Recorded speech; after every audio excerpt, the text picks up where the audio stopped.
welcome to the Free Cheese episode 270. I'm your Joe Dix, joined by Marc Augustiniak. Hey. The Free Cheese, a weekly video game podcast about video games, brought to you once a week by thefreecheese.com. Hey, Marc. Hey, Joe. How are you? Fan-flippin-tastic. I see what you did. Pardon my language. Ben and Matt both out. Ben off at ShenmueCon cosplaying as Bouette. Matt at an anti-Dota rally, Noda, fighting the Frizzies at 11. But Marc and I are here to talk about all of your video game news and what we've been playing in the last week. Marc, I was going to say a grown woman, which, okay, she was a grown woman. She looked to be roughly our age, okay? Okay. Keep that in mind as we transition to this next part. Gotcha. Had a hoodie on that said Toad the Wet Sprocket. Okay. Did not know they had more than one song, nor that they had merchandise. Was that hoodie obtained recently? Was it? Do you think it was something from like Redbubble or? No, it looked pretty. I didn't even try and look up that band to see if they're still doing stuff. It caught me off guard. I mean, hey, Alice in Chains is still making stuff. Yeah, that's true. Toad the Wet Sprocket. Oh, I was trying to spell it, and I put Spricket. That O and I are next to each other. You know, it's amazing how one letter can just change everything when you're typing in something. Oh, yeah. Okay, yeah, no, they are still touring and making albums. All right. I didn't think there were any songs other than All I Want. I thought they had something else that I was familiar with. Walk on the Ocean is the other one I'm seeing pop up. I don't know. They all kind of blur together, all those 90s bands. You might be thinking of Two Princes by... They don't even sing. They just scat. Can you just imagine that one part in Two Princes? That's all it was. Just all for like scat. 3 minutes. Just forever. Till your ears bleed. I'd be really okay with that, actually. I think that was the only weird thing that happened to me this week. I guess that's not bad. Could be worse. Yeah, I guess Could have been better. But yeah. There was something else stupid that happened. Yeah, I don't remember. probably for the best. Yeah, probably. We went to that thing the other day. Whatever. Oktoberfest. Yeah, that was pretty fun. Yeah, I enjoyed the music a little more this time around. The one funk band or whatever. They're decent. It was pretty good. What did they play that made me happy? Jungle Love. Yeah. Yeah. OBOEO. They also did Roller Coaster, which was kind of neat. Yeah, that was a good. Yeah. I forgot they did the Chili Peppers version of that. I think. Or he just kind of did his own thing in the middle of it. It was, yeah, because like the singer usually raps for like each verse or something. I feel between those choruses, but it was only the one. I don't know. Maybe his rap game was just not strong enough. Maybe he had to balance it out. We did a scavenger hunt while we were down there. Oh yeah, it was. I know I had to leave a little earlier than everyone else. Did that get filled anymore? We filled in a little bit. You want to hear what we found or what we didn't find? I'll read off what we found. Yeah, that's better. We found a daytime goth. Oh, okay. We found a kid falling down. Backwards hat with an Under Armour logo. Somebody from Katie's high school. Somebody flossing.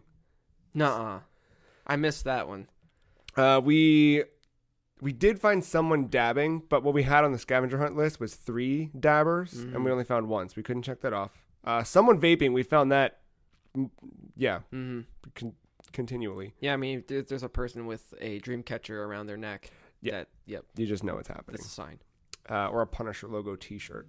We found Batman. You found that with an action figure. Matt did. Yeah. Because it was 2 kids. One had Batman, one had a Joker. So I was like, all right, extra points for Joker. We found lax cabbage. Which that was a new term for y'all yesterday. Yeah, that had to be explained to me. Then after I heard it, I was like, oh, that probably didn't need to be explained. I just should have fucking got it. Should we just leave it or should we define it? No, I think we can. I think we should, because I'm surprised it's still a thing. Yeah. There's plenty of high school kids out there, Back in like early 2000s, it should have. Like the American Eagle Hollister age. Mm-hmm. That's still an age though. It's weird. I know. But yeah, for people that don't know, it's just when you're wearing a baseball cap and then your hair wings out from underneath of it. Specifically when you play lacrosse as well, and you're probably in sweatpants but a nice shirt. Like a polo, it's a popped collar. Like these fucking private school kids that go to Target and they're wandering around and they just want to. They're gonna. Oh no, I can't. I'm gonna slip into Ronnie the Rattler. He's gonna come back out. I can't. I've put him away for far too long. But we saw some lax cabbage. Yeah. We found someone who appeared to have shit themselves. Did not find someone who hates Beyonce. Wait, someone who shit themselves? Appeared to have shit themselves. Not that they did. Not confirmed. But we found someone who appeared to have shit themselves. Were they walking weird? Yes. Okay. We found if a cold cut became a person. Found. Wait. I added that to the list and I said, you'll know when you see it. And we knew. He was there. He had a pumpkin hat on. I can't even picture it. We found Monster Energy clothing and someone wearing rain boots. Did not find any rat tails. No mullets. Did not find Mark's middle school principal. Yeah. Didn't see anyone who looked like Earthworm Jim. Probably underground. Yeah. No one in a Jimmy Buffett t-shirt. Maybe it's just not the place for it. I just figured there'd be someone. Yeah. A big open space where people are drinking in a field. There'll probably be more. You probably find it in the summer. Yeah. Well, we got the list, so we can always reuse some of the list in the springtime. But that's a good idea. Yeah. But I feel pretty good, man. That last one we went to, I had a little bit to drink. Yesterday, I did the smart thing, a little glass of water in between each beer. Ate twice. Dude, that grilled cheese. That grilled cheese is. I love the basic things in life sometimes. Yep. That crab meat one's untouchable. The other one we had, the bacon, it was like tomato, a BLT, but like with BCT. grilled cheese. Blaze it. I don't think there was any lettuce. Yeah, I think it was better. Bacon, cheese, or bacon, cheddar, tomato. That's what it was. Yeah. Pretty good, though. Anything else this week that you got into? I'm checking my watch that's not on my wrist. No, I don't think so. Yeah, I don't. No. Just this usual work grind. Finishing up that wedding out of the way, and yeah, just kind of doing it. I was trying to plan like a 13 nights of Halloween. Oh yeah. Like I just watch a movie at night. I'm already a day behind, I guess, or two. But a lot of that isn't accessible. Like I have to pay for it. Yeah. I mean, it's not bad because a lot of it I can rent through Amazon. Yeah, it's just a couple bucks. It's like $3.99 usually, depending on the title. So roughly, it's about $35 total. Which isn't terrible. Right. And if you think about people who would go to like Blockbuster, like weekly or daily. Man. But I mean, that was before that whole you pay monthly and rent whatever you want stuff. No, I mean that was like $5 or $7 a rental. Like I'll rent stuff through iTunes or through Amazon or whatever, wherever it's available. It's not bad price wise. It's just I want to do it all the time? Yeah. Typically, the answer is no. If I had to do it night after night, it's nice when you can find like, oh, that's streaming on this service or whatever. But yeah, I mean, I guess technically it started with Halloween. What, when we saw it in the theater? Mm-hmm. Yeah. Which, fucking Halloween, forever changing Hitman with a hammer. Michael Myers went full Agent 47. Yeah. Pretty dope. Speaking of Hitman with a Hammer, that was the best episode we've ever recorded. It's now available for you, the viewer, out there. That was I think that makes up for all my other playthroughs. It was so good. It was so good. Mark let the bodies hit the floor. I almost broke the game. God. You broke my ability to export the fucking thing from Final Cut because it was like 10 frames a second or something. Yes. I like that. That's pretty good. We won't spoil why it was 10 frames a second, but you go ahead and check out that video over on thefreecheese.com. That was something special. Did you play any video games this week? Yeah, I improved since last week. Look at that. Well, I don't know if it's about improvement, just about having the time to do it. You had a wedding and shit last week to get into? Yeah. But it's only 2 games. Yeah, what'd you get? So, I don't know which one I want to talk about first. I'll save the better one. So, I went onto the marketplace on Xbox, and I was like, kind of want to play something classic, because I know it's cheap, and I just wanted to see, because it's, like, something I never really got a chance to fully dive into, so I don't know how good it really is. So, I figured out for myself. So, for $10, I got Grabbed by the Ghoulies. Oh, nice. Yeah. Played a bit of that. He looks like you on the front cover. You know, that's not the first time. Yeah. I've heard that. Probably since the game came out. Yep. Yeah. And like the only time I played it was like a demo at EB Games. Man, I miss that shit. And you could tell this was like Rare's departure. I mean, I guess it was their first game from Nintendo, right? I mean, after like leaving Nintendo. I think so. I guess they were just trying something different. It's pretty much a room after room, defeat the enemies, move on, but it's not necessarily a thorough combat game. I don't know how to describe it. It's like you go into a room, you're locked in for whatever reason, and you're always fighting ghoulies or other creatures. Ghoulies themselves are like the main henchmen of the game. They kind of look like infected or demonic Jinjus from Banjo-Kazooie, the little dragons you have to save. Yeah, sure. Almost the same sound effects. I feel like they reuse some sound samples. Probably. I mean, there's a lot of Banjo-Kazooie Easter eggs. Like, there's picture frames that have just straight up Banjo-Kazooie artwork, like promotional art in them. There was, between each room you go into, there's like a little cinematic, like first-person view it likes to do before you actually interact. But there was only one where I had to go through. It's basically just watching a cutscene, and yet there was like QuickTime events. But it was a hallway full of heads on walls, like trophies, like hunting trophies. Okay. And they were all demonic and zombie looking. And they reuse them as you go on. Like, it's not that many, keep repeating. But 2 of them is a dead Banjo and a demonic Kazooie with like fangs and shit. Are they like blatantly obvious? Yeah. The Banjo is blatantly obvious. Yeah. So it was pretty neat. But it didn't, did it say Banjo? You couldn't really focus on the names, but you just looking at the face, it's like, that is Banjo. That is Kazooie. But it was enough to avoid legal issues, I guess. Yeah. Because he looks so deformed in different colors. They would have owned that. Otherwise, they wouldn't be able to put Banjo on all those. I guess if they put the artwork in there, too. Yeah. But but some of those would come to life, like Evil Dead style, and try to scare you. And then once you get spooked, you have a certain amount of time to input these buttons to not get spooked. Oh, okay. So I don't know what happens if you fail that, but there's other times where things will pop out like a ghost, and they'll set off this like explosion wave of fear. And if you get caught in that, your dude is just like shaking and scared as you're walking, so you can't attack. Ew. It's only like a couple seconds, but each room is basically fight the enemies, but they always add a new challenge to it. Okay. So it's like, hey, this time you can only hit these certain enemies. If you hit these other ones that are in here, like say that you can only fight the zombies, but you're not supposed to hit the skeletons. If you hit a skeleton, you're going to summon the Grim Reaper, and he's going to kill you with his touch of death. One hit? Yeah. You can fight him and make him dizzy and all that. Yeah. To like get away, but the whole time he's just like chasing you with his finger, and he will flip his scythe like a guitar and do a little guitar thing. But that's so like, yeah, the whole story of it is like, you and your friend, you play as a guy named Cooper. I forgot your friend's name. I think it's Amber. Mm-hmm. Like some punk chick with like pink hair. You know, your type. Yeah.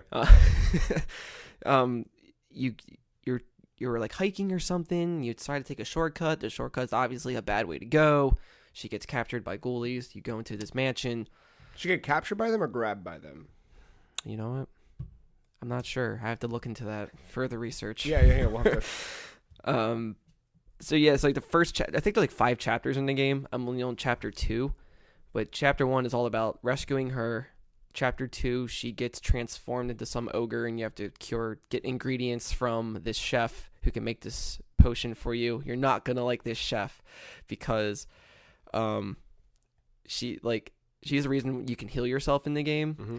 So all the power ups, like the potions, are soup cans. God damn it.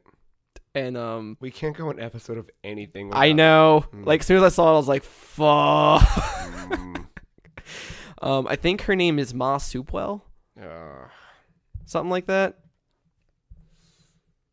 Yeah, I was trying to find her name just now, but Anti-soup bad, tell you that. yeah, so because the main antagonist of this game is some baron, like a pilot. Okay. He has like aviator goggles and the hat and the weird Is thin it Snoopy? mustache. No, it's it's almost like what's that guy from Wacky Racers? Yeah, it was The exactly dastardly Dastardly Devil. Yeah, it's Yeah. basically, for some reason, he's in a haunted mansion, Okay. and he decides to mess with like your health between each room. He sets a random number for it. Oh, nice. So it's like it's just a heart thing, and sometimes it's at like 15, sometimes it's at 40, sometimes it's at 5. But yeah, each room is a different challenge, different rules, but it's the same concept. Go through there, break stuff, take objects, hit people with them. Like, you attack with the right stick.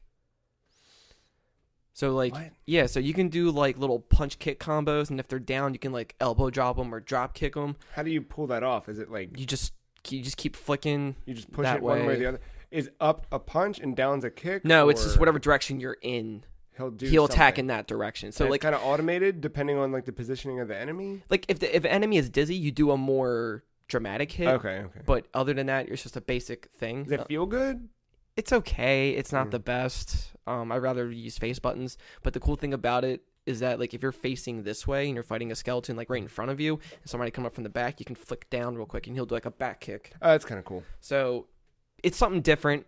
It's not the worst, but that game, I don't know if it's aged well. I don't know. Like it plays fine. It's not.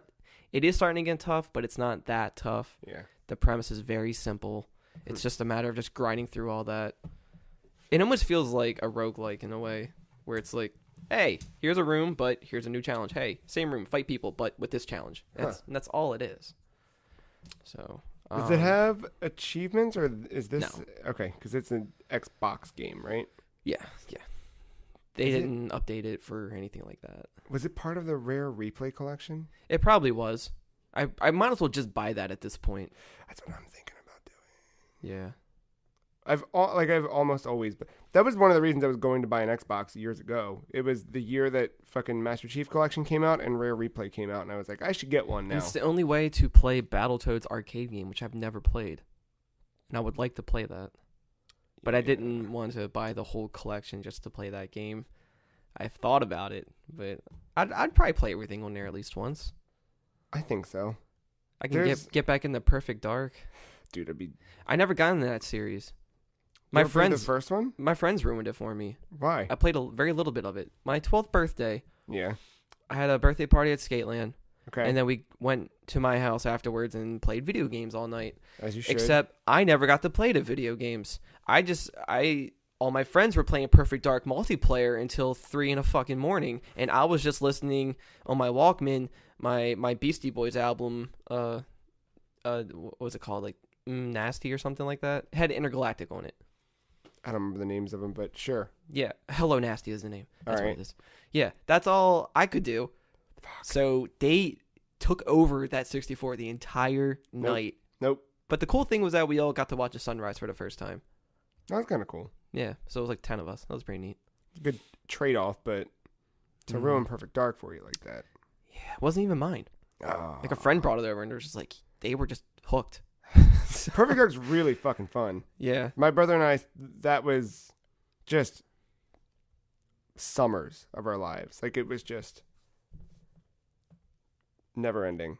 Because you'd put on bots, and that was one of the first games where you had control over the bots, so you could choose exactly how each game was going to go. You could say that these bots, you were going to, like, we would either do, like, co-op mode together, and we would do us versus, like, 8 of the toughest bots just to see what would happen. We'd always just get our shit kicked.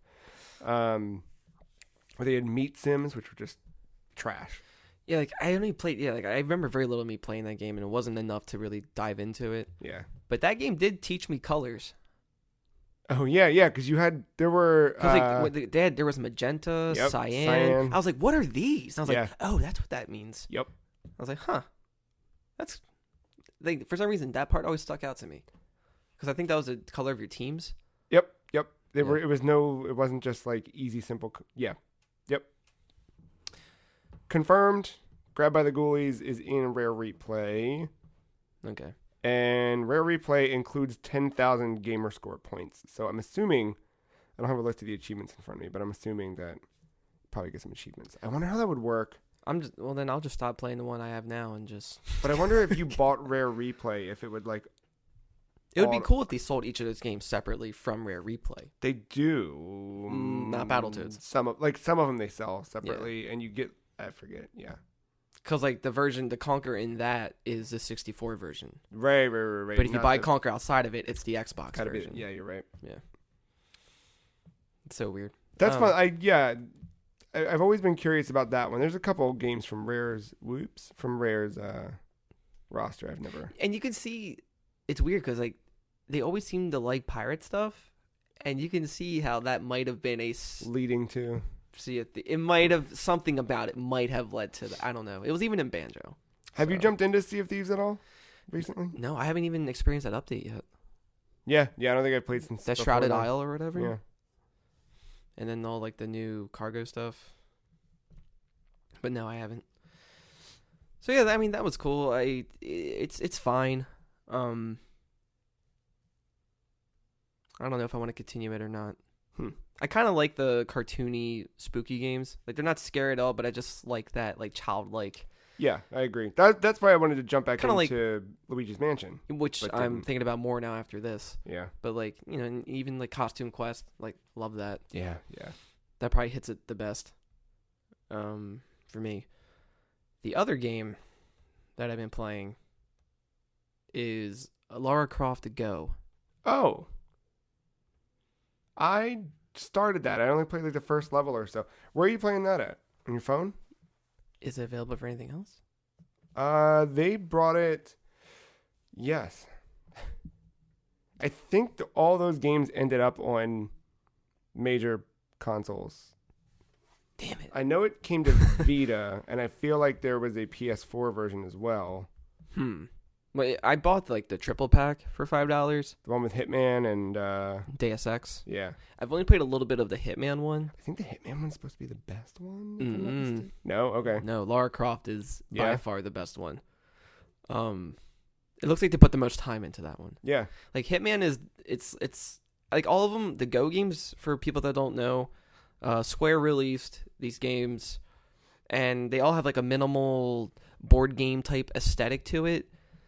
And you just move your character around to get through the level and solve puzzles. Hitman's is very like retro 40s, 50s style. Oh, nice. Aesthetic to it with like you're just a game piece and there's no character animations or anything. Yeah. I didn't do a lot of that one, but I did like that charm too. I was like, for a phone game that makes sense. It loads quickly because I had not a lot of assets to load. Yeah. I think it was something about the way you murder people in that game is what people. But the thing is, it's just they just topple over.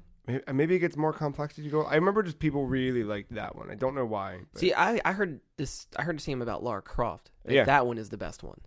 So I dove into that, and now I know why. That one is fully animated. Oh, nice. It's all like a nice minimal low poly design to it.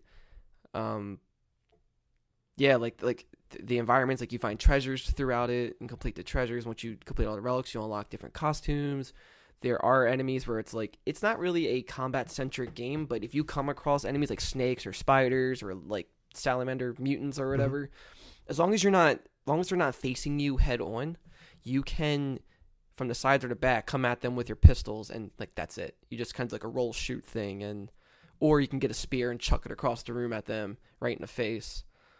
I think there's like 5 main like levels with stages in them. Mm-hmm. I never know how to what's the bigger one? Like stage, world, level? Like I never know. I think it's because Mario does what? World 1 and then it's level 1 or stage 1 something. No, it's World 1-1, World 1-2, World 1-3. Yeah, but I can't remember. I think it would be stage, level, world. So stage would be the smallest. I think so.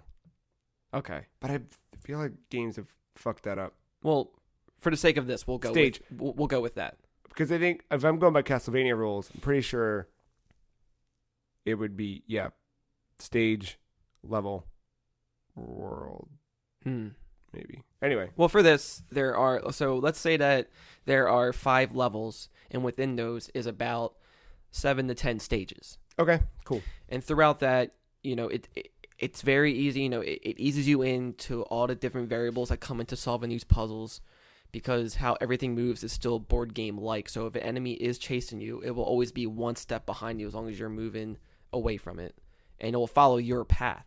Okay. So you can use that path to your advantage. Like, you can make them step on a pressure switch, and that pressure switch would push a boulder off a cliff, and throughout the turns, the boulder also moves per turn. Doesn't just do a consecutive roll. Yeah. It will, if you line it up right, it will roll on top of that creature. Okay, so you can set up some traps and stuff. Right. So it's getting more and more complicated. So what I've completed 3 levels so far. So like 21 stages. Maybe a little more. Yeah. But like I had to get like 3 relics to put into this gate to cross this bridge. Okay. And in the meantime, throughout all of this, there is a giant ass snake chasing me. It comes every now and then. It's almost dragon-like. And then, like, once I got all 3, it broke the bridge, and now I fell, and now I'm in this weird underground maze type thing. But yeah, I really like the design of this and how it plays. Like, I would love a Zelda game like this. Oh man, that's what. Yeah. Where it's like it has all that scenery. It's just about puzzle solving. The combat doesn't really need to be a thing. Only if you have to take out an enemy. Simple, right there. Yeah.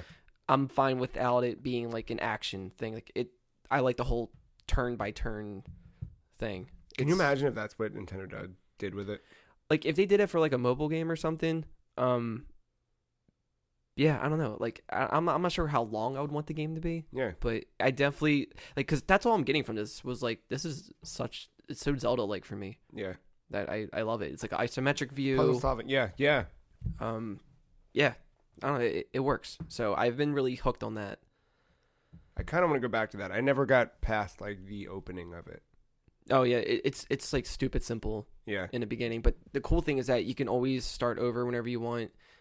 It's the checkpoints are great. If you die, it won't start you from the very very beginning, because sometimes there are like you can go through a doorway, end up in another part of the level, and another part of the stage, and a door will break behind you. Okay. So you can't go back. Right. So if you die, you won't start at the very beginning. You'll start where that door broke. You can always go back through each, because like the levels are books. Okay. And you can open the book, and you can look at each page, which is a stage. And you can it'll show you how many gems or relics you have found. So you can replay them. And you can go back, just get them. You don't have to even complete the stage. You can just find them, leave. Exit. Oh, cool. Just leave whenever Do you you feel want. like there's more than one solution to each stage, or is it kind of? It's like it's a trial and error thing. You just got to figure it out. You can get hints. Mm-hmm. Now, the difference between Lara Croft Go and Hitman Go, I can't speak for Deus Ex because I haven't touched it yet. But Hitman Go will give you hints right off the bat. It'll tell you which way to go, whatever. For Lara Croft Go, you can unlock hints for like an extra $2 or something. Real money? Yeah. Oh, interesting. I don't know if it unlocks it permanently Yeah. for the rest of the game, or if it's just for that one moment. But yeah, I just thought that was weird that it wasn't free from the start. Yeah, that is kind of strange. But I've never used it. Yeah. So but now it's starting to pick up, and I'm liking that it's getting more and more difficult. It's making me think more, but not in a frustrating way, where it's just like, all right, I messed up. It's like that's my fault. Okay, I know what I have to do now. Yeah. And it's enough to where it doesn't make me want to like fuck this and turn it off. Right. So it's just the right amount of challenge so far. I might re-download that. It's pretty good. I think the game by itself might be $3 or $4.99. That's why I did the whole triple pack thing for the same price to get 3 games. Yeah. It's a no-brainer. Yeah. Like that. I'm curious about the Deus Ex one, so I might try that next. But yeah, this has opened me more to wanting to play the Tomb Raider games, like the newer ones. Yeah. I haven't touched any of those yet. Funny you should mention that. Oh, yeah? So I found myself back in Rise of the Tomb Raider this week. Oh, nice. Ramping up the shadows. Yeah, I want to play Shadow, but I never finished Rise. And it was because in Rise, I found a tomb. It was the first tomb you can kind of stumble upon. And I wandered in, and there's a puzzle where basically you have to raise this heavy-ass weight. So you kind of use your pickaxe to turn a wheel. It raises a weight from below. Okay. It's hanging there, and it's going to start to fall back down. So you have to let go of the wheel, run around this, it's like a frozen ship. So you're kind of like raising the anchor. You have to run over, jump off of the mast onto the anchor so that it swings in and busts the ice so you can climb up the wall. Like you want to reveal climbable wall beneath it. Every time I tried to do it before, it was glitched. That was the only reason I stopped playing is because I was stuck there. I couldn't get out of it. Oh. I was like in the middle of the puzzle, but anytime I went to go get to the anchor, it would always fall off. I knew I was doing everything right. And today I did it, and it didn't do what was happening before. It all worked. That's first cool. try. I don't think it was me a lot. Maybe it was me, but it, for whatever reason, wouldn't work. So I got through. I completed my first tomb, and then I was back on course, just kind of working my way through the world. I like it a lot. The game is nothing but exploration and discovery, and those things are, if you're not in the mood for it, it won't work. So maybe I wasn't in the mood for it back then, and it just wasn't ready. Is it more linear though? It is, but there's like little moments where you're encouraged to break off of the path. Right, but I wouldn't call it like an open world game. Definitely not. No. Yeah, no. Okay, yeah. See, I'm okay with that. Yeah, no. It's point A, point B. It's just along the path. You're gonna find weird little things, and some of them are a little bit more there, where you're like, I need to go that. Like you can tell there's a secret. Other ones, it's like you have to kind of accidentally, or you have to be looking really hard for them. Okay, yeah, because with the Go game, yeah, the treasures that you find, they're always in these little pots, and they're glowing. So and sometimes the only way you can see them is if you move on the board to where everything shifts, and you can kind of see that angle. Yeah, and it's like, oh, there's a little bit sticking out right there. Yeah, tap it, and it's like okay. That's how this is. Because if you just turn the camera a little bit, if you're not running straight ahead, you're like, oh, there's a path I can slip through. I can squeeze between these rocks, or that looks like a thing I can dive under and swim beneath. That's cool. Those little moments. Really? And you do have survivor vision. Like you click it in, everything goes gray, and then points of interest will highlight in yellow. Huh. Might be a similar. I think when you do the hints, yeah, it goes into a black and white thing, and there's red path to follow or something. So you'll kind of see those things, and you can dive in, but it's neat. This one's got things where Laura is. You're unable to solve certain things or puzzles until you've leveled up your skills in a certain area. So for example, at the beginning, you can't figure out what a puzzle is because you don't know how to read Greek well enough yet. Huh. So you have to read more Greek in the world and then go back to different puzzles after you've mastered different levels of Greek. Same thing, there's a Russian language. I've only stumbled upon 2 languages so far, just Greek and Russian. Do these games take place in present time? Are there smartphones? Yes. I'll say she should just download Rosetta Stone. I know. just do it. Or fuck, at this point, you just hold your camera in front of it and it would translate it. I think it is a flashback. I don't know if it has a year timestamp on it or not. So this is the second game, but it's a prequel? If I'm not mistaken, yes. Huh. Let me take a look. Do you like it more than the first one? A little bit. Or is it about the same? Well, the first one, right, was such a departure from what I had known Tomb Raider to be. Mm-hmm. And you could feel that they got a lot of influence from the Uncharted stuff in that last one. Yeah. That's another series I still need to explore. And yeah, so the last one was her first expedition. Okay. This one it takes place after that one. So it feels a little bit more. But there are still flashbacks you just happen to go through. Yeah, but I'm trying to find out where the timeline falls. I don't think it tells you. It's 1 year after the events of the last game, but I don't know what year that is or what year it's meant to be. Maybe it's for the best. Yeah. Anyway, the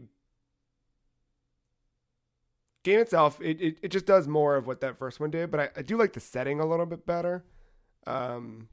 It's more in, it's all Arctic. It doesn't start there. Like, it starts off in these like ruins somewhere that I don't remember because that was 6 months ago. But where I am now, it's all in the Arctic. Everything's just frozen over and you're exploring through there. Oh, okay. I think you're in Siberia, but I honestly dropped in on a random save from 6 months ago and I don't remember. The bow is a lot of fun, like just shooting stuff, killing. That's whatever. like your main weapon, right? Yeah, like and you have the option to upgrade different things. I always just like, at least in the last one and this one so far, just double down on the bow. It's just so good because you can always craft new arrows. You can't always. Maybe you can craft bullets in this, but that way I feel like that would take a lot of time. Yeah, but you have different types of arrows. There's silent arrows. There's, I believe, fire arrows. Probably some more that I don't know of. I'm sure there's explosive ones. There's always explosive arrows. Yeah, more than likely. Yeah, it's fun. I'm not too much further than I was before, but I have a vacation coming up, and I was thinking about like what I want to do on my vacation. Like, well, one, I want to beat all the Halo games with Mark, and two, I wanted like something. I wanted to make sure that I was getting ready for our Game of the Year conversations, and I'm like looking through what came out this year, and I'm like, what am I missing? I'm not gonna go back to God of War. I know I'm not gonna go back to that, but what else? And I was like, Shadow of the Tomb Raider, do I want? And I was like, yeah, I do. So I re-downloaded Rise and then take it from there. Cool. And I played Call of Duty Black Ops 4 because Matt and I bought it. It is so I've not played a Call of Duty game in a decade, probably. How's it feel for you? The first few rounds of Team Deathmatch, I remembered why I stopped playing Call of Duty games. It's because I'm not good at them, particularly, and everyone else is, and it's not fun when you're not good and everyone else is. Yeah. It is definitely overwhelming. There's a lot going on in this game. There are 3 main modes: multiplayer, blackout, and zombies. I tried zombies for the first time just to check it off the list and see. That is a full ass mode. Like, there's a story that goes with it. There's multiple modes. There's different eras you can play through. The one I did was we were playing as something. I don't know if they're actual. They didn't seem like they were real characters, but they were like, I don't fucking know. And we were playing through. It started off like in this weird, like Roman Colosseum, and then you would branch out from the Colosseum, and you would go to these different, like, touch marks in history. Like, one of the paths led us to like Anubis's tomb, maybe, or some sort of Egyptian thing. Another one led us to Odin. Another, like, it was kind of 4 corners of something. And I didn't know what the fuck I was doing at all. I was just kind of wandering, shooting zombies when they popped up. I think we were supposed to be discovering secrets, but I had no idea how to do that or what to do. Yeah, the only thing I've ever, like, I know like the World War II one had a zombie mode as well. Yeah. I think they all just have one. I think now. at this point, yeah, they just do it. But my brother really got into that, especially when the whole zombie games were big. Yeah. And he was just obsessed with it. I was like, I do not like having to spend money to board up walls and buy guns to keep fighting waves. I don't know much. Something about it I just didn't like. This one, you earn money by boarding the walls back up. But maybe that's what it is. But you do spend it by Getting you do spend guns it on and guns. and then opening doors. And, Yeah, and you spend that to yeah. Yeah. And the whole maze thing, I don't get, or I'd have to spend some more time with it. And I don't know that I want to. Yeah, it was just like that type of pressure was just not. I'm not a fan of. But he showed me a trick of like, well, kill him until there's one left. And then you shoot the legs off. Yeah. Have him crawl around. Yep. And then that is your time to do everything. Cause yep. I picked that up from the other people, but I just kept throwing myself into situations, getting overwhelmed. So I was getting killed by the zombies, and then I'm just spectating while they're running around, avoiding the one zombie that's still left. And Man, what really sucks is that I want to play Overkill's The Walking Dead. oh yeah, The people who made Payday. yeah. But it's only coming to PC this year. Ah. And it's on consoles next year. That's okay. Let them figure out all the bullshit with it and then put it out. Yeah. Yeah. So yeah, I think Zombies has a lot going on. I just don't know that it's for me. Right. But I did try each mode. Team Deathmatch, pretty straightforward. And there's a couple other multiplayer like modes I just didn't, try. But there's, all the perk system and creating a class, and you have to not only level up you as a player, but you level up you level in each different of the modes as well. So there's a zombies level up, there's a multiplayer level up. Oh, okay. You level up your weapons and you earn more perks for each weapon. You earn perks for you as a player. You can earn new skins.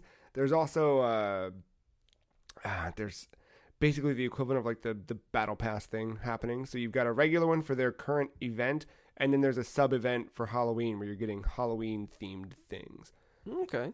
That's pretty cool. It's a lot to keep track of. So instead of trying to keep track of any of it, I just kind of, my eyes haze over and I don't know where I am with any of it. It's just too much. I don't know which thing to chase. You know what I mean? Like, yeah. Do I level up my gun? Do I focus on that? Or do I just kind of try and focus on my character? Right? It just... I guess figure out... I don't know if you figure out like what class you want first or what gun you like most, and then that's base it around that. But that's the thing. It's exactly where I'm like, I don't know, so fuck it. So I'm just gonna keep playing it, and then as things come, I'm sure I'll start to get it a little more. Because there's so much that's probably buried within that game that I'm just not aware of, having not played one for. Probably try to find like the most generic thing and go from there. I just jump into whatever and just pull the trigger. Yeah. Does it still feel good to get a kill though? Yes. Because usually, oh my God. Because those games, it's always like that. Yep, and like, you're dead. Oh. Yeah, but yeah, when you get it, it's got that same sound. It's got that feeling, kind of when you actually pull the trigger and you can see that you're doing it. Yeah, and like the little points pop up or whatever. Yeah, something like that. Yeah, this one I think it's doing the same thing. I can't remember, but yes, like that, +10. Yep, that whole thing. Right. I got it during double XP weekend, so everything I'm doing is just double XP, which feels nice. Yeah, it's Call of Duty.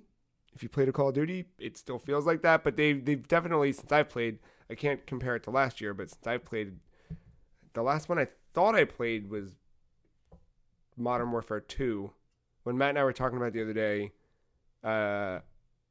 he seems to think the last one I played was Black Ops, because I do remember playing in Nuketown, and he said that debuted there.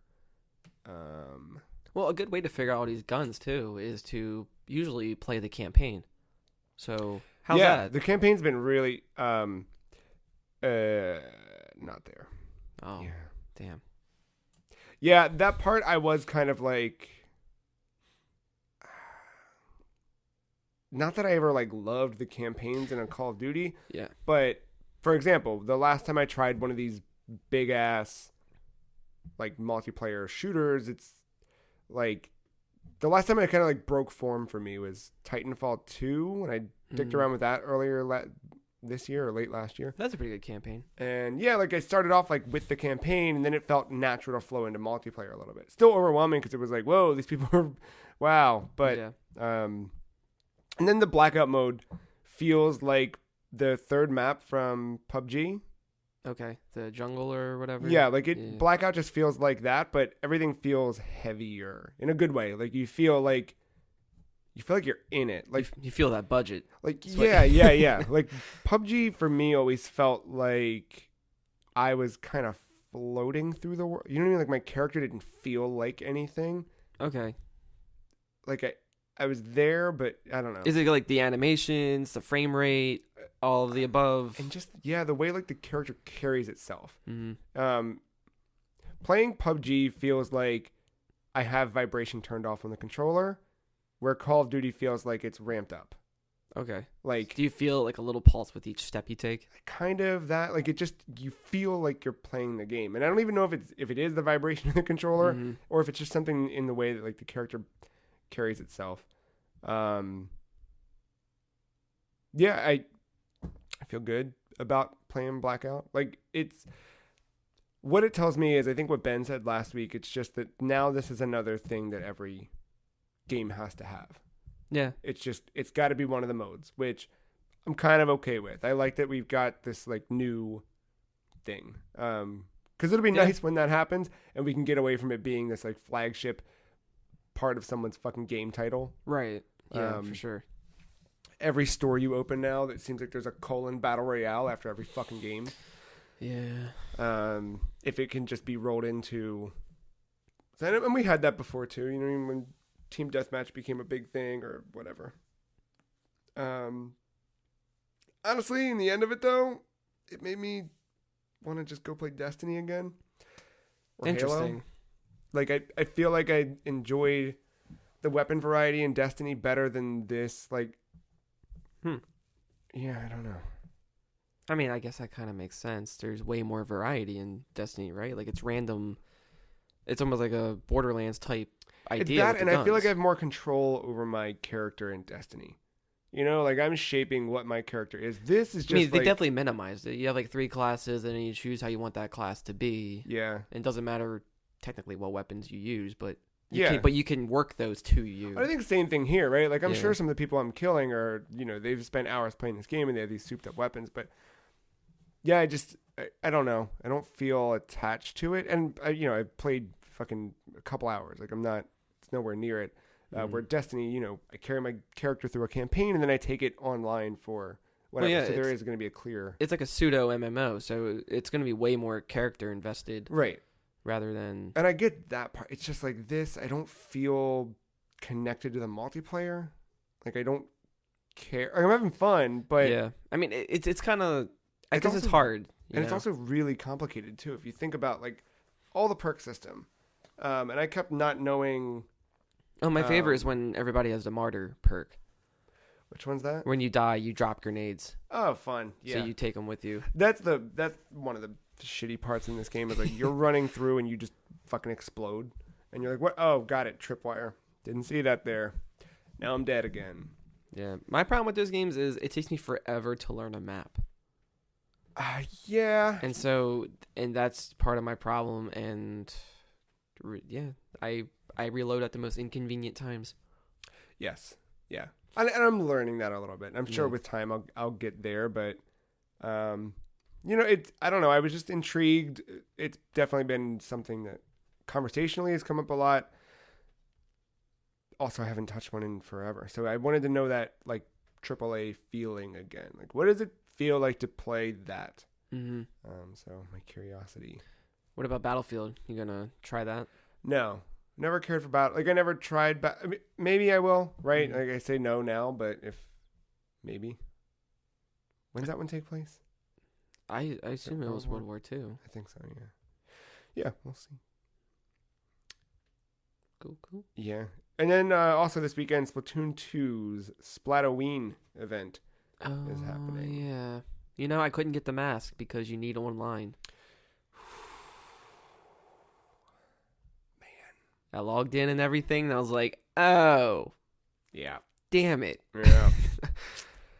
Well, I jumped in, tried out a little bit. Yeah. It's still Splatoon. I love it. So everything's been made over for Halloween. Mm-hmm. Inkopolis and every stage are all Halloween themed, which is kind of crazy because it's just a 48-hour event and then all that shit's gone forever, which is wild. Oh, it's until next year. Right. Yeah. It's Team Trick versus Team Treat, orange versus purple. It's the first Splatfest I've played in a while, and also the first one I played since the 4.0 update. So if you remember mid-September, that 4.0 update rolled out, and they added that little 100X thing in there, and we were like, is that a Battle Royale thing? What's going on?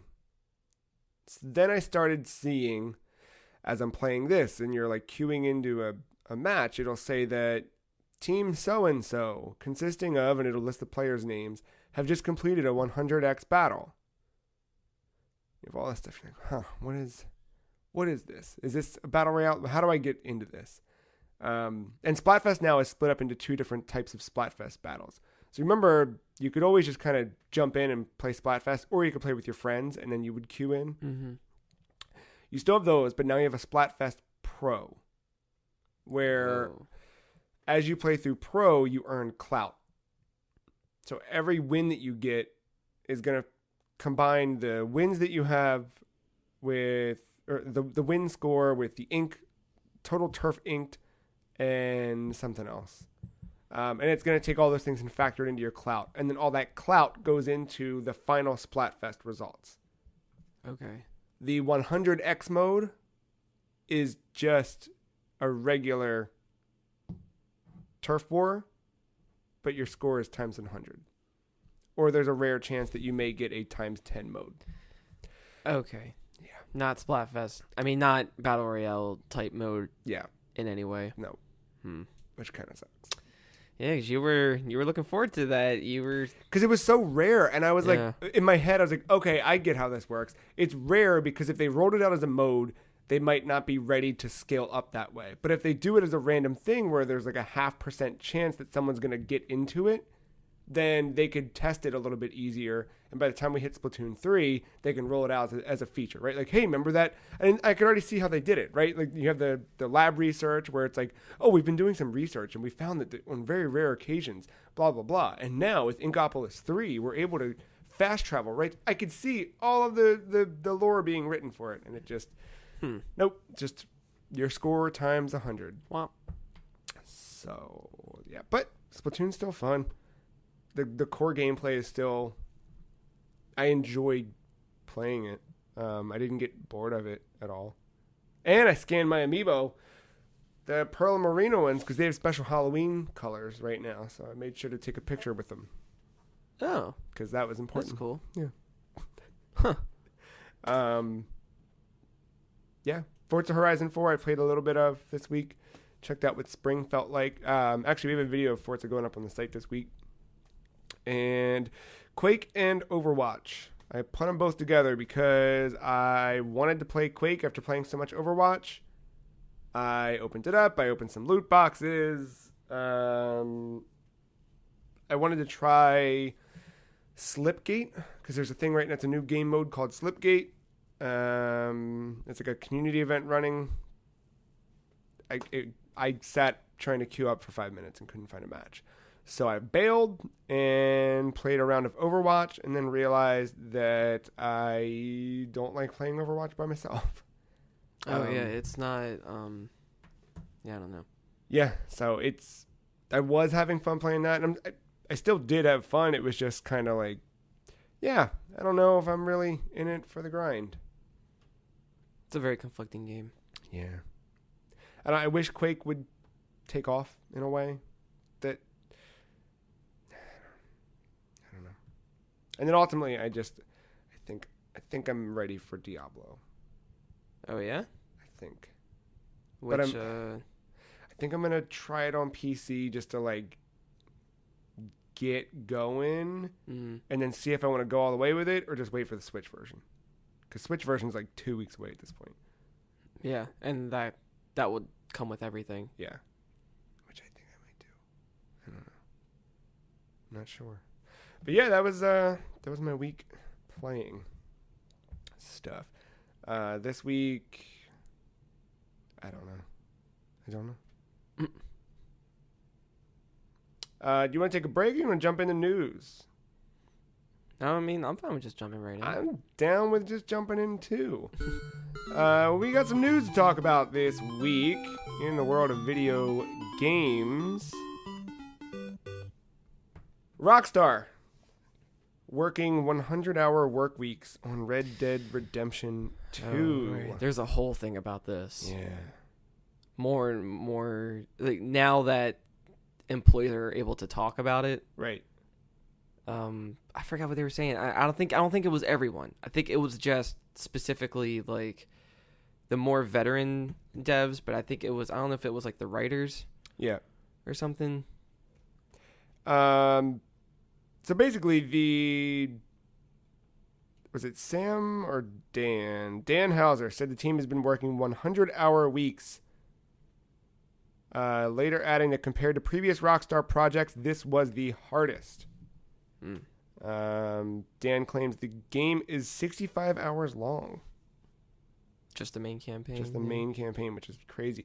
300,000 animations, 500,000 lines of dialogue recorded by 700 voice actors, and even more lines of code. It's kind of fucking crazy.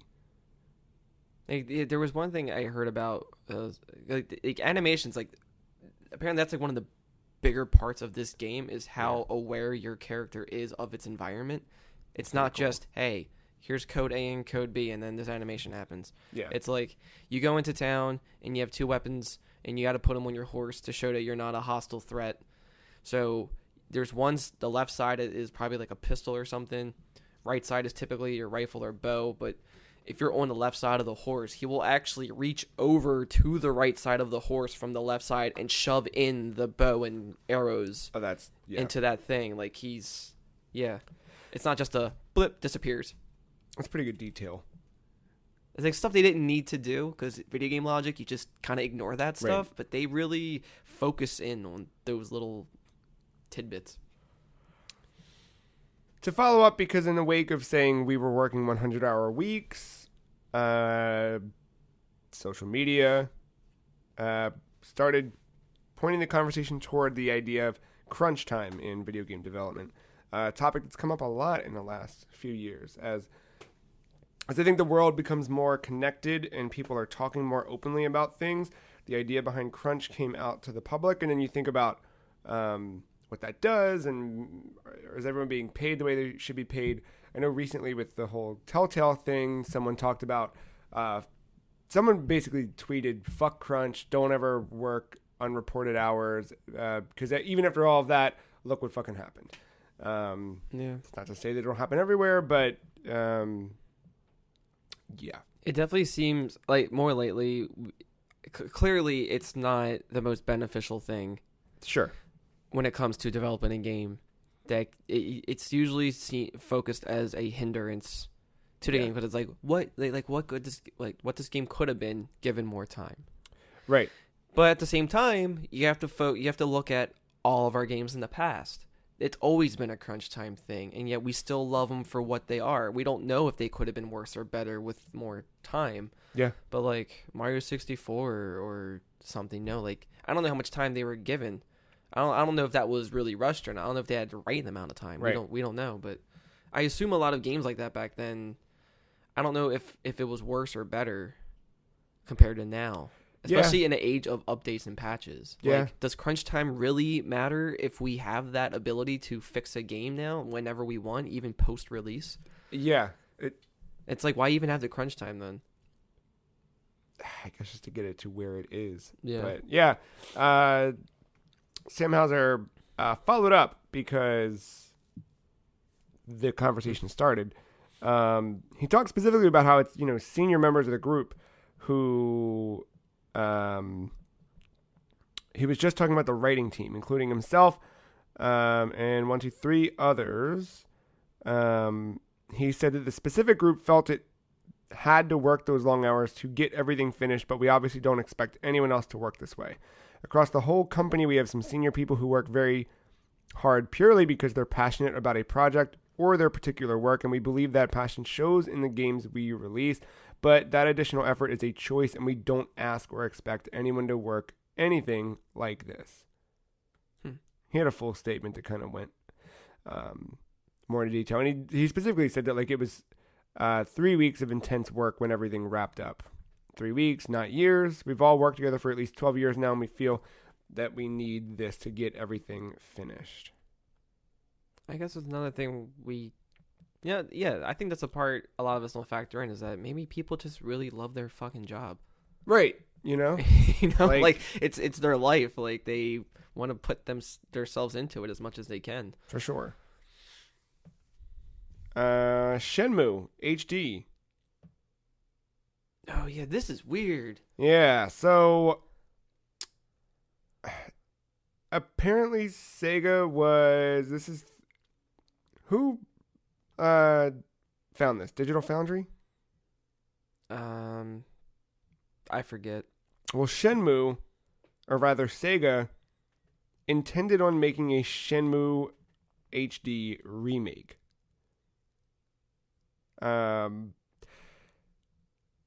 It was to include the ability to swap between the old and new graphics on the fly, like the Master Chief Collection does. Because I thought the issue with that would have been like all the branding. Right, But I thought they found a way around that just by making up their own stuff.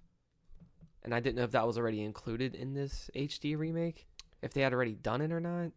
So Sega made a statement after pushed by Eurogamer, which says Sega and D3T, I believe the developer that was working on the remaster, indeed had started exploring the feasibility of a full high-definition remaster for Shenmue 1 and 2. That being said, we soon realized that this project was a project with its own set of challenges. Working with original animations and characters, but meshing them with enhanced HD visuals gave us a game that we felt would not meet the standards that Shenmue fans expect and deserve.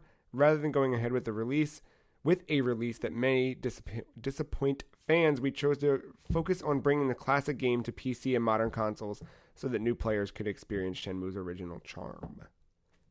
Which is where we got the other version. So, it's understandable. But then once you look at those screenshots, it's like, man, that actually wasn't looking bad. Yeah. It was looking pretty okay. Yeah, they don't go into detail of what may have happened, but yeah.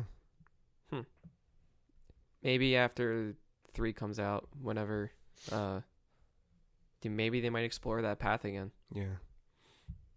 But yeah, Eurogamer / Digital Foundry, John Linneman has a video out now with full details.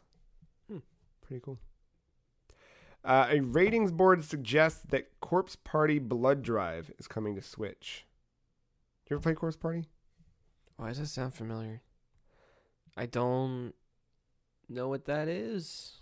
A survival horror adventure game in which players help students escape a haunted school. From an overhead perspective, players traverse environments, avoid monsters, and interact with various objects and characters. More than likely, it's coming to Switch. Don't know for sure. Seems like a Mark game. Oh, now I know why you say that. It's very, I didn't know there was a anime aesthetic to it. Oh, yeah. Yep. Interesting. Mm-hmm. I'm wondering how creepy it actually is. Yeah, I don't know. You remember what? I remember almost buying it on some platform, but I don't remember what. But, is it like a visual novel? I think it has elements of that, along with other stuff. But yeah, I mean, it's from Xseed. Yeah, I think that's why. Yeah, but not sure. Oh, I didn't know they did. Killer is Dead. Xseed, yeah, they're behind quite a bit. Yeah. Might check it out. Additionally, this week, Sega's Genesis is getting a badass upgrade with the Mega Sg. Oh yeah, that looked pretty good. Dude. So Analogue, the company behind the Analogue NT and Super NT, is turning its efforts toward Sega. The Mega Sg comes in 4 different colors. You've got one that resembles the American Genesis, one that resembles the European Mega Drive, and one that resembles the Japanese Mega Drive, plus a badass-looking white model. Mm-hmm. These are all touted, or touted's not the right word, but they're paired with 8BitDo's new controller resembling, not even the same, but it's like a modification of the 6-button Genesis controller. It looks really fucking cool. Like the smaller buttons with the big ones. It's like good. I think it's like perfect for your thumb too. Yeah. If you want to hit both of them. 8BitDo making a big, like in the last year, just this big overhaul. Yeah, I'm liking this HD preservation. Yeah. from all this consoles, controllers. I think that sort of encapsulates what I think a lot of us have a hard time describing of what we want out of like a remake or a sequel to a game, where it's like some of the same but a little bit different. Right. You know? It's like a balance of both, and I feel like it's hard to capture that sometimes. Yeah, Like, but what they've been doing is just but I think this is definitely a very good direction with that. Yeah. I really appreciate it. If you go to analogue.co, the splash screen right at the beginning just says console wars are back. There are adapters that work for the new Genesis one that will allow you to play every fucking thing. You'll be able to play regional variants. You'll be able to play Master System. It's fucking cool. Really cool. Console wars are back, but they're the supplier for both. I know. Don't fall for it, people. I know. So these, if you're not familiar with what this is, it is a way for you to play your old games through modern television setup. And it's done where, we've seen a lot of answers to this preservation in the form of like digital emulation. Mm-hmm. So something like the Virtual Console is going to create a console emulator that you then play your ROMs through. The folks behind this at Analogue are they're creating hardware that is set up to emulate the hardware, but all the emulation's on a hardware side, not a software side. So ostensibly, these things are a Sega Genesis inside, or a Super Nintendo, or whatever. Mm-hmm. And then you just pop your cartridge in and go. Where this differs from something like the Retron 5, which does use cartridges, what happens in those consoles is there are software emulators embedded in the hardware, and all it does when you pop your cartridge in is it detects that this is an NES cartridge, so I'm going to load the NES emulator, and it pulls the ROM from the cartridge. It doesn't actually play off of the cartridge the same way. Interesting. At least that's my understanding of it. So, but these only play the cartridges? You can't put in like a USB thumb drive or something and that has ROMs on it and load it in there? Ooh, great question. Or like a SD card, or a floppy disk, or a CD-ROM. I am or a VHS tape. Because I thought the Super NT had something along those lines. Maybe it has an SD card slot, but I don't know if that would allow you to play ROMs right off of it, or if it would be or like a save state type thing. This says SD card firmware updating, so you'd use it specifically just to update the firmware of the machine. Okay, yeah. To help like maybe read some other region games or something. Yeah. Huh. Something that's really fucking dope too. They are going to put everything in here so that you can still, just like an original Genesis, you could play your Sega CD right through it. They don't list the 32X, but my assumption is that would probably be coming. So what's the prices? Great question. I did not even click on that. Because I think the Super Nintendo one, that was pretty up there. That was like, what, 400 or something? It was actually $195. I wait, believe. what am I thinking of? You're thinking of the Analogue, the first one they did. That one was like 500. Yeah. This looks like it's right in line. So this is going to be coming out April of 2019, but this looks like it's in line with the Super NT. So $189.99. It's pretty good. And then the controllers, which are available now, are $24.99. Ordered right through. And you can use any Bluetooth controller? Absolutely, yeah. It's just if you want that kind of Genesis experience. Are they only Bluetooth, or can you hook in the original controllers? Oh, no, that's the other thing, too. If you still have your original controllers, you can hardwire them right in. That's what's up. Yeah. The Super NT is $189.99. And the NT Mini, the NT Mini was the NES one. Okay. Those are $449.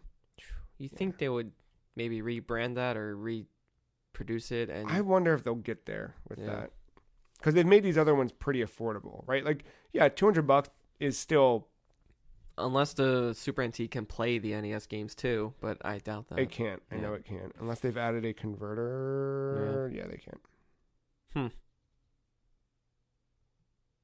I mean, I'd pick the Super NT over the NT Mini anyway. I just like more Super Nintendo games than I do NES games. Yeah, I agree. So, that's fine. Fucking so cool, though. I love that this shit's happening. Love it. Love it. Love it.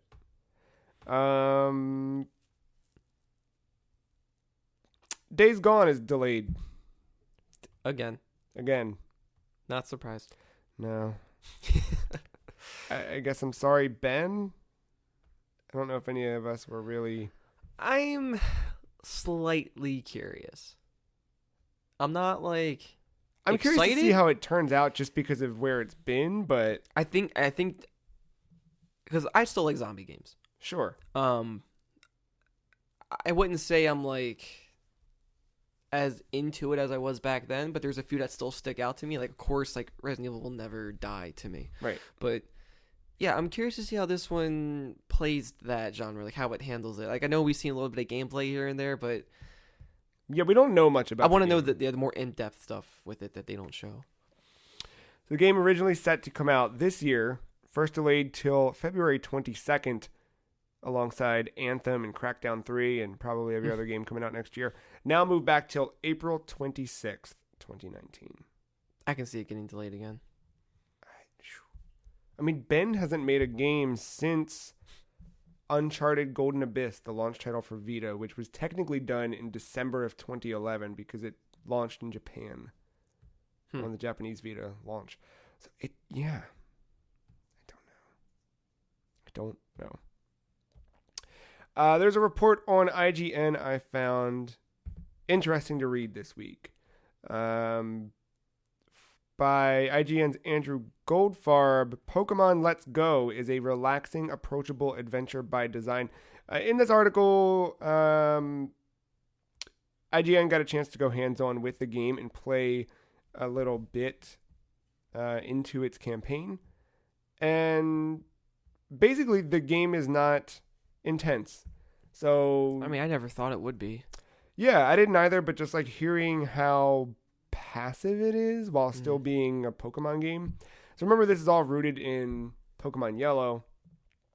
Rather than randomly encountering Pokemon, they're right on screen. So you choose whether or not you want to jump into an encounter. But even jumping in, you don't have to battle wild Pokemon like in the traditional games. It's just a catch sequence the same way you'd expect in Pokemon Go.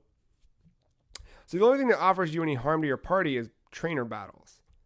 So you can kind of get through different areas without really needing healing items or worrying about your Pokemon getting knocked out. And at any time, you can just shake a Joy-Con and add another player to your game. And they share your party, right? That's what I thought. I don't know if it's a shared party. I believe that's correct, but it doesn't say specifically here. But it does let you just go 2 against 1 in any battle that you actually take part in. The catching is what I don't understand. I think it's just going to be the circle. I know, but in that world. Oh, right. You're both are throwing a Pokeball at the same time at this Pokemon to catch them. Who's gonna? Yeah, like one the balls clash and then bounce away from each other or something. Like, yeah. And then who gets ownership? I guess player 1 automatically gets ownership. Yeah, because I think even if player 2 catches, it's like, well, yeah, sorry, it's mine anyway. Yeah, I don't get how that. I don't know. I'll have to see how that works. Yeah. But the plus side to all that is the whole Zubat cave thing is now not an annoyance anymore. That's true. And if you catch a Pokemon without fighting it, you don't have to take it to a Pokemon Center or give it a potion. Yeah. Full health right from the start. That's the ups to that. Yeah. I don't know if Sun and Moon included that now. If you catch one, if they're full health, if you catch them. I don't remember. I want to say no. Okay. I don't think so. But I think no. Okay. I think no. I think also the old man that teaches you how to catch a Pokemon in the beginning got replaced. I think it's Team Rocket now. In this game? Yeah. That's funny. I can't remember. But yeah, I mean, I've always thought of it as like a gateway game for newcomers. Yeah. Especially people coming from just the mobile game and they have no other experience. I think It was almost inevitable to have something like this, and I'm glad it's its own separate thing and it's not a part of the next game, like the Gen 8 game. Yeah, I'm curious to see how that I mean, I'm sure influences parts that. of this will come into that in some shape or form, just to get those players a little more intermediate or something. Yeah, But because they talk about that part of the gameplay demo. They got to interview Masuda. I don't know if he's directing this game, but he's I assume, like, why wouldn't he be? He's going around promoting it, right? Like, yeah. I'm sure he has some involvement. Yeah, he is the director, Junichi Masuda. Basically said that the underlying philosophy of the game was that it started out as a game that they wanted to have for kids who couldn't play Pokemon Go. So kids who can't play Pokemon Go, they wanted them to have something to play, which is where this game started. That makes sense because mom and dad don't want a bill of Right. little 10-year-old Billy buying Pokeball, Yep. Pokeball. That was the underlying philosophy, but really we tried to make it a game that's just like a Pokemon experience for everyone. So they wanted people who maybe played Pokemon as kids who are now in their 30s and 40s to welcome a new audience of players. Maybe play alongside with them with some of the support features. So I think they saw this as we played Pokemon when we were younger. We stopped playing video games, grew up, had kids, and now our kids are ready for Pokemon. We can use them as our excuse to play Pokemon again. Right. Right. Yeah. They just underestimated the fact that we grew up and didn't have kids or stopped playing Pokemon. Did we grow up? Yeah. I mean, we just got older and now we have to pay more bills, but you can still eat ice cream cake for dinner. I still have ice cream cake in my freezer Dude, I want ice cream cake. from my birthday. Dang. I don't know if it's good. I'm afraid to try. Fucking what's the worst that can happen? I don't know. I just forget that it's in there. Oh my god, I kind of want to, let's go get ice cream cake for lunch today. Seems like the right thing to do. That I believe is all the news for the week too. I'll do one more sweep real quick just to make sure I didn't miss anything, but so far is everything I had. No, just approaching some more holiday releases and Yeah, I mean, is there anything big coming up next? Red Dead. Red Dead's next week. Mm-hmm. You there, day one? I think so. Yeah. Yeah. Even if I don't play it right away, I'm at least going to have it installed. I get paid that day, too. Oh, that'll be hard to not just buy it then. Yeah. But I also have to worry about bills, because that's usually end of the month is when I have to start Yeah. prepping the pay stuff. Yeah, I don't know if I'm going to do any, like, deluxe editions or anything. I think I want to play it as basic as possible without That makes the sense. pre-order stuff and all that. Are you looking for? Are you going to be playing Soul Calibur 6 at all? I want to. Yeah. I almost got it this week, but I do plan on playing it. It's just a matter of when. Yeah. Whoops. Yeah, 'cause that game, it looks so good, Yeah. and I'm really curious about the character creator thing. That's what I've been. It looks like a step up from Soul Calibur 3. Yeah, I've just been seeing a 4? lot of. 3. Yeah, 3. Sure.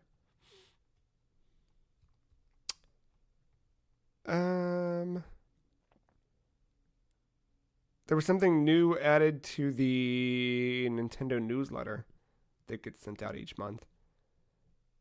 It is nothing life-changing, but fun Nintendo Switch stats about you. So mine says that in the last 90 days, I've played 12 total hours on my Nintendo Switch. My most played game this year is Splatoon 2, and that I'm in the 90% of my top game hours against other players. I'm in the top 90%. Is that what that means? I don't know what that means. Okay. Percentile of your top game hours against other players, 90%. Sure. Maybe, like, meaning you've played more, or is that less? I don't know what that means. You're just in with everyone. Like, why even? Yeah. But it does go to show you that in the last 90 days, I haven't really touched my Switch much. So maybe getting closer to those analytics you want. a little bit. If they could like put them in at a system fucking level, and I could see. No other news really. There is a rumor that there are 2 Nintendo Directs scheduled for November. I don't believe either one of those. I can imagine that we would get a Smash Direct. I don't know. After that statement of like they announced too many things, But or character reveals anyway. if they did one right at the end of November, just before the game's launch, just to reveal what that game mode is that everyone is looking for. I guess I could be okay with that. Yeah. Or if it was just like a straight up Animal Crossing Direct. Oh yeah. Might be too early for that though. As much as they'd want it. Yeah, maybe. But hey, they haven't announced that Mario Kart game for mobile. You're right. Still waiting on that thing. Hey, I got rid of Dragalia Lost on my phone. Oh man.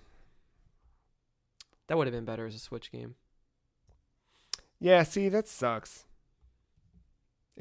Yeah. I mean, hey, for people who enjoy those type of mobile games, like I'm sure it's up there in terms of quality. It's probably one of the better ones to play if you're gonna get into one of those. Like I would pick that probably over Fire Emblem sometimes if you're into more action oriented stuff. It's basically the same concept, like whole gacha thing, waifus. It's just a matter if you like strategic gameplay or real time action. Yeah, that's fair. And J-pop. Does it have good J-pop? Yeah, Dragalia has pretty good J-pop. Yeah, that's fair. I beat that Kirby game too. Forgot to talk about that. Oh, the Star Allies or whatever? Yeah. Decent ending. Dark. Decent. Did you watch his videos yet? No. I put the reminder in and then I ignored the reminder. I know. Fucking terrible. Like if you want dark, that gets dark. But I think that's it. Light episode this week. Look at that. Yeah. We made it. We got a lot of shit hitting the website this week, though. Tell you what, we have Matt and I played some Forza terribly. We also played some Rocket League to check out some of that Halloween stuff. The aforementioned best episode of Hitman with a Hammer, episode 18, is live now. You can check that out. Got another, I think, part 4 of Under My Umbrella. It's going live later today. I think that's it. We'll have another Hitman later this week, of course. We'll keep going with Resident Evil each week. And Matt and I, we captured Black Ops 4, but had difficulty with, not difficulty, it recorded the gameplay but not the audio all the way through. So, figures. Yeah, we can either put up a half video or just revisit that in a different capacity, which I think might be the better idea. That's going to do it. If you want more of the free cheese, you can go to thefreecheese.com. You can check out all the podcast things in the podcast world. Find us there. Thefreecheese.com has all of our videos, all of our stuff. Everything that we do all gets posted there. It's probably the easiest, bestest hub to find us. You can follow us on Twitter. The Free Cheese is at Some Free Cheese. Mark is at _mental. And I am at The Free Cheese. That's it. And with that, we're out. Do something spooky this week. We'll see you next time. Thanks, Mark. Thanks, listener.